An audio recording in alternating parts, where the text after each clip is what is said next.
Hello everyone and welcome back to another video here on the channel. Today we are going to be going over some of the best things to do before you record vocals.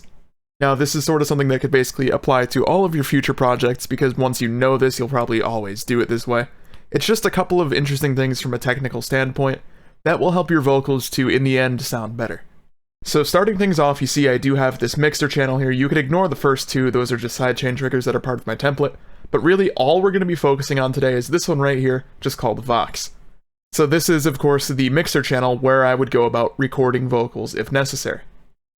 So the usual way you go about doing this, first off, you want to make sure you hit this button to unlink that channel from the master, and then you'd go over here and select whichever one is your microphone input. Now you could see my voice is actually going through into FL.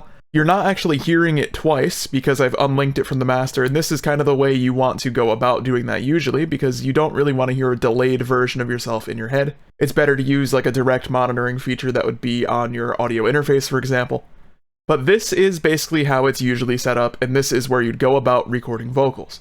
But there's a couple of things you're going to want to either change or keep in mind. The very first thing, and this is a super important thing as well, you see I have no effects on the mixer right now. This is just basically unprocessed. Again, bear in mind, you're not actually hearing this version, you're hearing it through OBS, which does have its own bit of post-processing on it, but through FL itself, right now, my microphone would be unprocessed. And I get it, effects chains are really good, and you're probably going to want things like auto-tune and reverb on your vocals, things like that. But the first point I do want to stress here, do not record your vocal with those on. The reason being, say for example, I threw on, a reverb plugin here, and up the decay so you could really see it in the waveform, and then we pressed up here and hit record audio. You see now it's recording my voice. We'll let that go out a second. You don't actually hear the reverb again because it's going through OBS.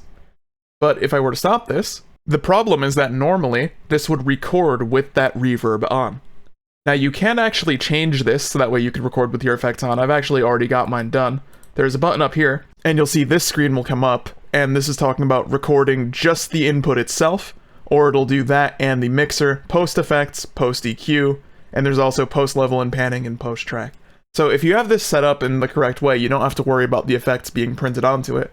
But the general point here that I'm trying to make is that if you don't have that set up and you record with, say, a giant reverb on, you can't actually go and edit that reverb after the fact. Whatever settings you had it on whenever you recorded that vocal are now stuck because it basically recorded them and printed it to audio. You cannot go and make any changes. Say like you had a lot of reverb on something and then you decided, oh, I want this to be dry. You wouldn't be able to go and change that. However, if you record it completely dry without any effects at all, anything that you add is of course just here on the mixer, and you could go and change or mute, unmute, disable, whatever, whenever you want. And that is a very important point.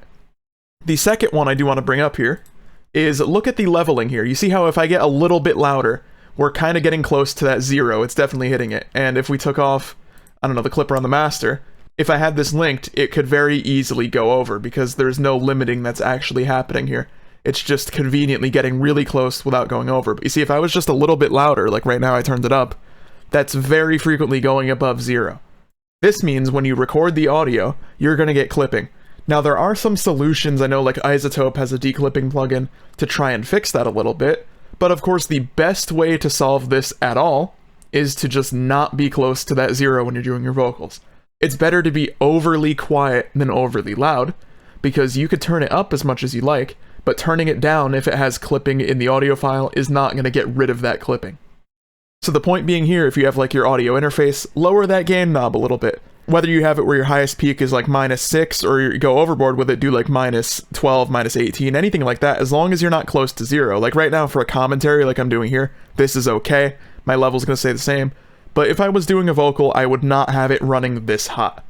Another really useful thing, and I can't really demonstrate this on the video because it's just something that happens live. I did mention it briefly before, but this is direct monitoring. As I say, if I linked this back to the master, you'd hear me twice, but just because of the way it works, you'd hear it with a very slight delay. It's nothing too crazy, but it's enough to know it's not in real time.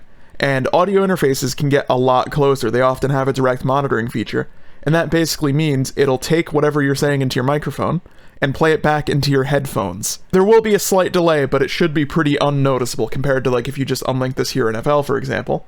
And that is something that does help a lot with vocals. I find if I'm able to hear myself, I end up doing something better that way. Especially if you have, say, like closed headphones where you can't really hear the outside too good unless you like slide an ear off, for example. Something like that. That is another really useful technique that should help you to get better vocals. So basically recapping, you want to be direct monitoring if you can. Make sure to lower your volume into this, that way you're not hitting close to 0 like you do see it doing here. This is the example of what you don't want to do. If you had it all the way down here, but like through your interface, you know, you wouldn't be anywhere near 0, and it would just be set and it wouldn't be clipping. And then of course, don't record with your effects on, so that way you can make whatever changes you want after the fact. But that is going to wrap us up here. I hope this did help you out. Let me know in the comments below if you have any additional tips that you want to share. And as well, be sure to subscribe to stay up to date with future videos here from me. Thank you for watching, and I'll catch you in the next one.